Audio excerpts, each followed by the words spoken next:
Assalamualaikum warahmatullahi wabarakatuh, Sobat Agropreneur dimanapun Anda berada. Di kesempatan video kali ini kita akan melakukan sesi wawancara ya, terkait dengan warga transmigrasi.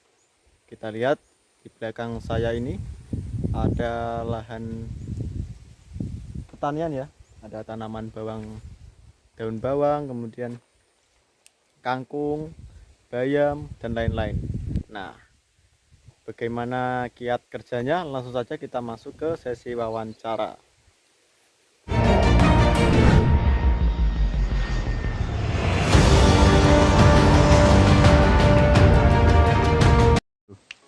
Oke, assalamualaikum warahmatullahi wabarakatuh, Sobat Agropreneur dimanapun Anda berada. Kali ini kita sedang berada di kawasan Satuan Pemukiman Sepunggur ya Bu?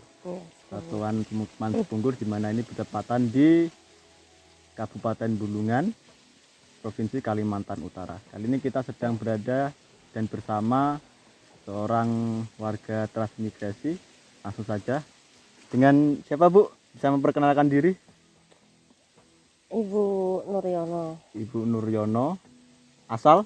Asal Wonosobo. Asal Wonosobo Bu ya? Iya.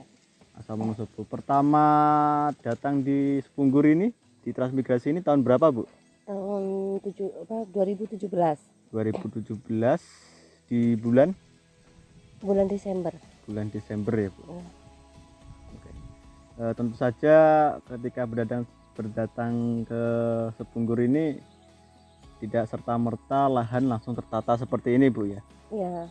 Ya, Cerita masih kita bersih-bersih lahan, masih bakar-bakar kayu. Kayunya kan di sini kan kayu semua kan. ya, Tuh, masih dibakar-bakar kayunya. Terusan apa pohon nipah gitu kan di belakang situ kan pohon nipah banyak betul kan, penuh pokoknya tuh. ya, dan itu dilakukan pas pertama datang ke sini Bu ya. Iya. Tentu saja Ibu ini tidak sendiri dan bersama Bapak Iya, Pak. suaminya Pak Nuryono kan. Pak Nuryono yang tidak sempat karena ada kesibukan tadi di tengah perbincangan kami. Oke Bu, pas pertama ke sini Bu, kesannya gimana sih pas berdatangan ke sini? Tentu berbeda kan daripada tanah, kemudian cuaca, lahan, Ya, dan untuk terjun ke bidang pertanian ini. sebelumnya ke sini aja kan kendalanya udah di perjalanan susah betul kan. Ya susahnya tuh gini, anak saya pingsan kan, pingsan terusan dirawat di rumah sakit kan itu apa TNI mana Makassar gitu kan. Ya. Nah nyampe di sini tuh kan ya anak-anak ndak betah juga, langsung minta pulang gitu kan. Karena apa, pakaian itu kita nyampe duluan, pakaian itu masih di kapal gitu. Nah itu terusan pengambilan makanan juga kan jauh itu di KUPT sana kan. Ya, betul. Nah jadi nggak betah mereka, ayo mak pulang aja, kenapa kita di sini bilangnya kan.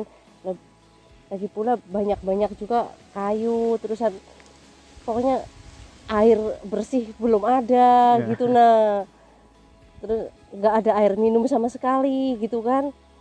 Terus mau ngambil makanan juga kami takut soalnya jembatan itu kan belum ada, cuma kayu satu batang gitu. Nah jadi kalau ya nggak takut lah pokoknya di situ tuh mau nyebrang gitu. Ya tadi juga saya datang ke sini pun dari Selimau ke sini, jalannya juga masih Iya, minta pulang gitu kan. Ya, sempat berhenti di tengah jembatan tadi karena motornya nganu kan. Oke.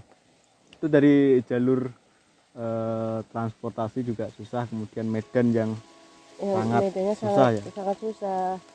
Nah kalau sekarang itu masih udah mendingan lah, agak mending kan. Udah yang sampai itu apa jembatan Selamat Datang situ kan udah ada penimbunan. Nah di situ, nah sebelum ada penimbunan itu kalau hujan itu kan pernah saya itu dari sini tuh berangkat jam 2 siang itu kan, nyampe pabrik aspal itu Selimo itu jam 9 malam.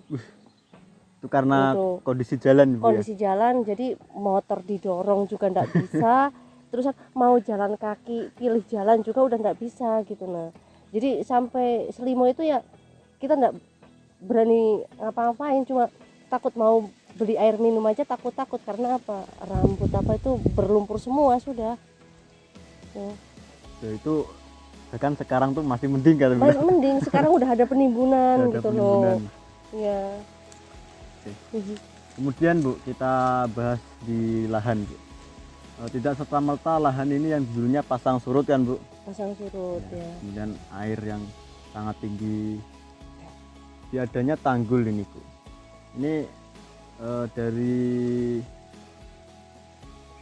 peran fungsi itu sangat berfungsi sebagai apa ini tanggul ini Bu di lahan pertanian Kan Ibu?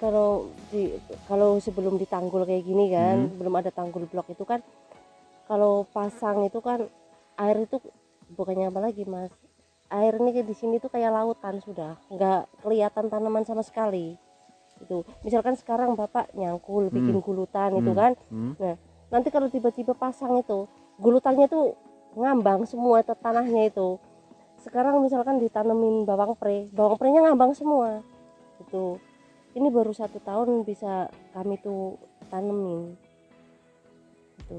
Dulu ya bisa tanemin sini kan, suami saya tuh bikin tanggul sendiri gitu kan, pakai apa namanya, cangkul sendiri. Nah, itu cangkul tanahnya sendiri. Oh tapi kan kalau pasang lagi besar betul kan tetap tanggulnya nggak kuat, Ya, jebol gitu. Terusan waktunya panen itu gagal gitu, misalkan dalam waktu kurang 1 minggu panen gagal gitu karena apa, jebol tanggulnya gitu kan.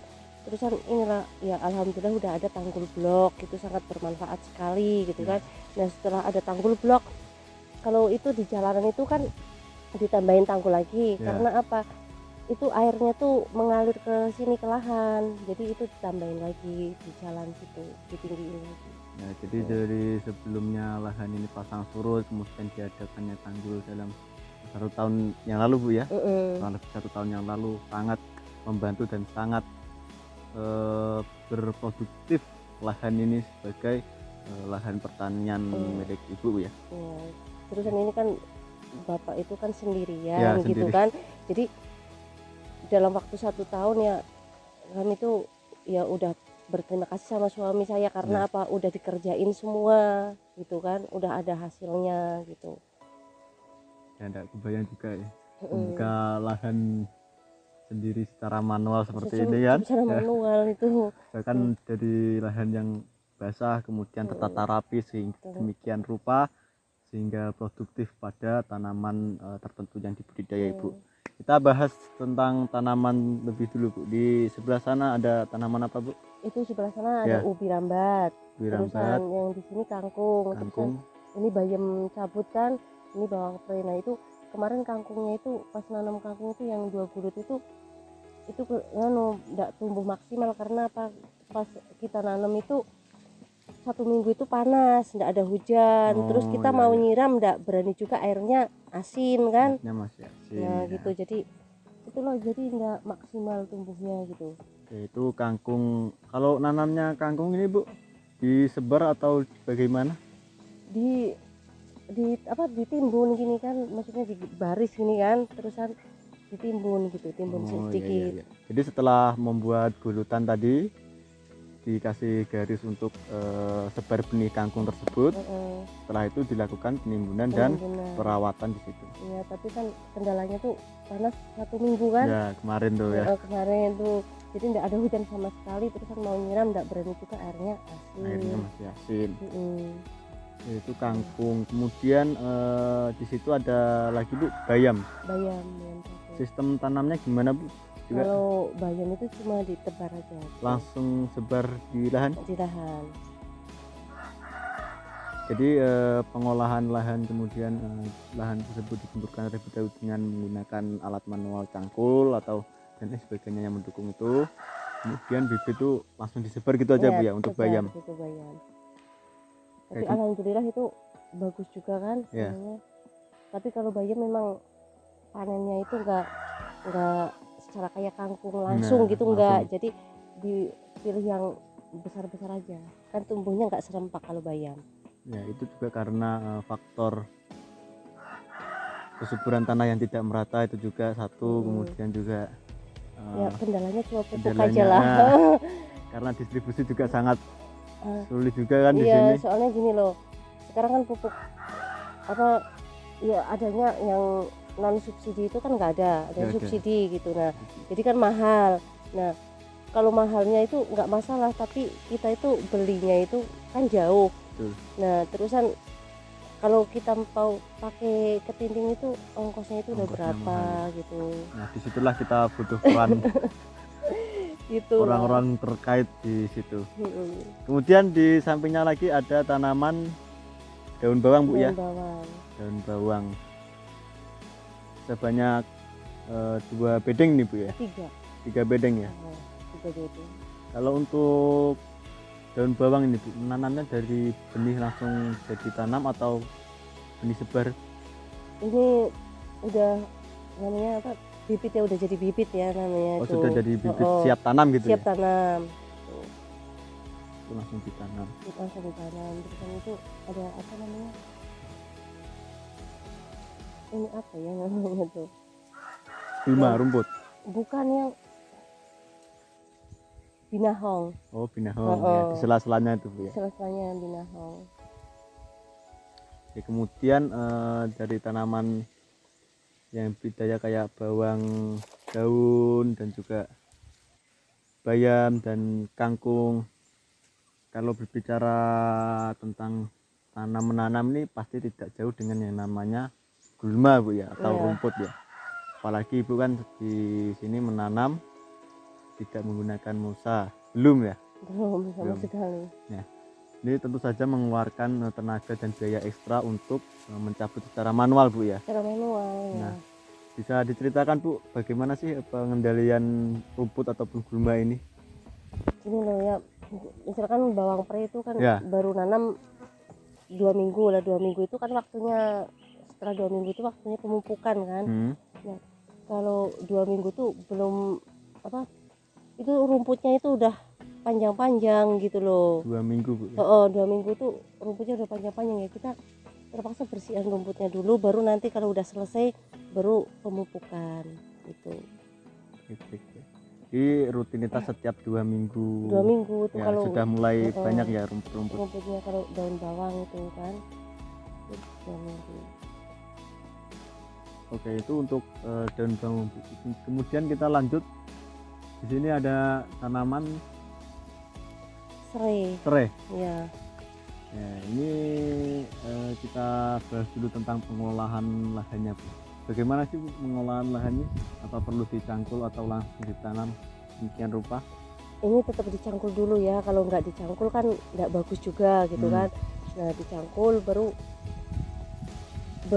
pokoknya kayak dirintis dulu gitu rumputnya kan, baru itu cangkul langsung ditanemin ini serai gitu.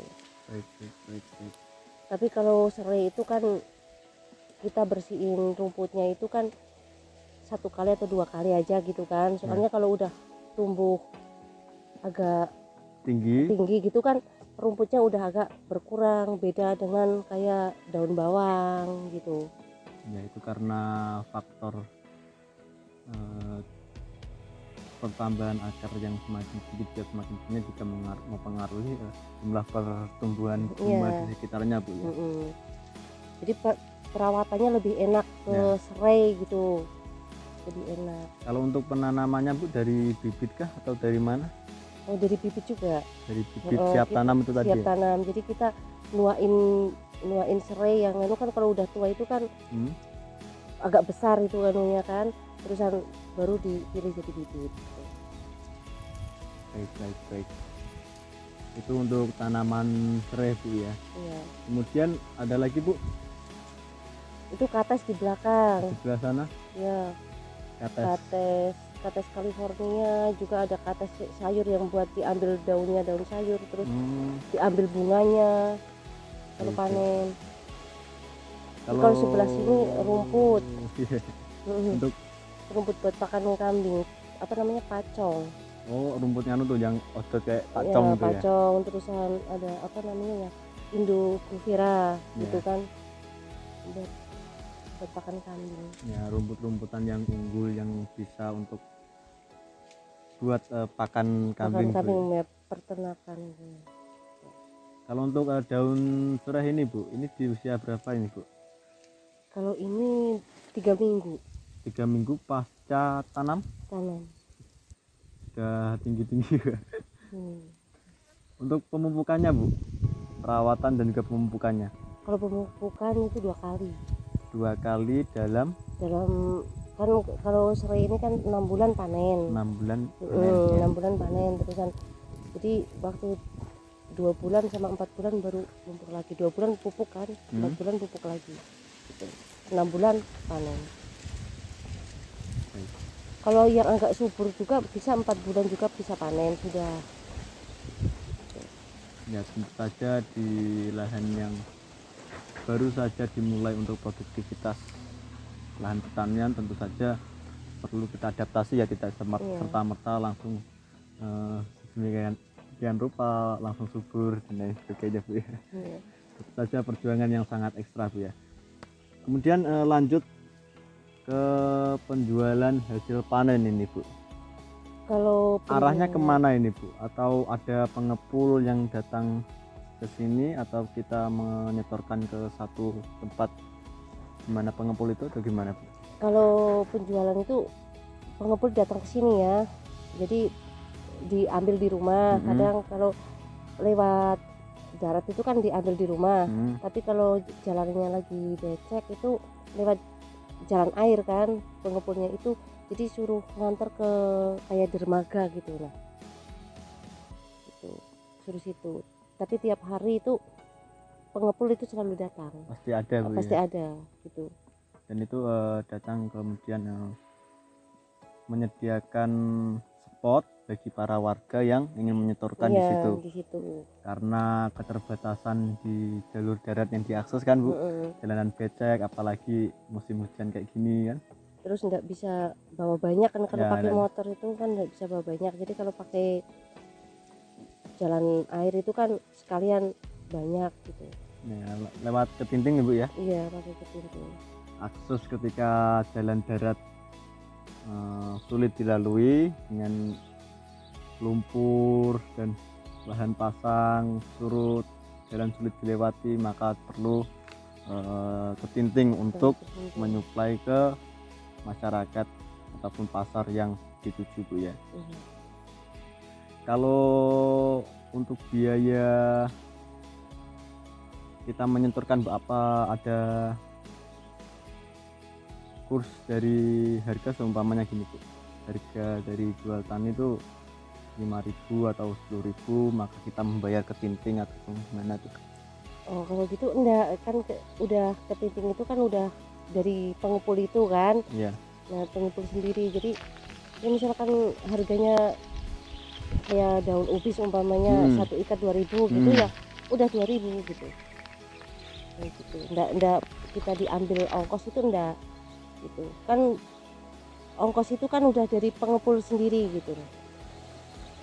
Tapi ya mungkin yang paling apa, kalau pengepul itu kan tahu sudah kan kalau lewat darat itu kan jadi nggak bisa bawa banyak. Nah, kalau sekalian pakai ketinting itu kan bisa ngangkut banyak, sekalian punya tetangga-tetangga juga gitu kan.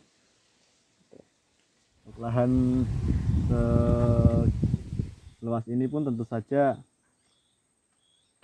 support system sangat dibutuhkan Bu ya. Iya. Nah, ini kemarin ya saya juga berterima kasih banget pada orang yang telah membantu kami, yang nggak mau disebut namanya kan. Dia telah membantu buat bersih-bersih lahan gitu. Itu yang buat sekeliling lahan, buat apa, ngongkosin orang buat bersihin sekeliling lahan. Ya, karena juga ada Kayak potensi denatur ya, gitu. tentu saja itu sangat berperan positif Bu ya. Oke, sobat agropreneur, mungkin cukup sekian wawancara singkat kita pada hari ini. Barangkali Sobat Agropreneur ada pesan maupun kesan, silakan tinggalkan di kolom komentar. Saya Irfan, sahabat tani, Bu. Dan Ibu Nuryono. Ibu Nuryono. Sekian dan terima kasih. Wassalamualaikum warahmatullahi wabarakatuh. Ibu, mungkin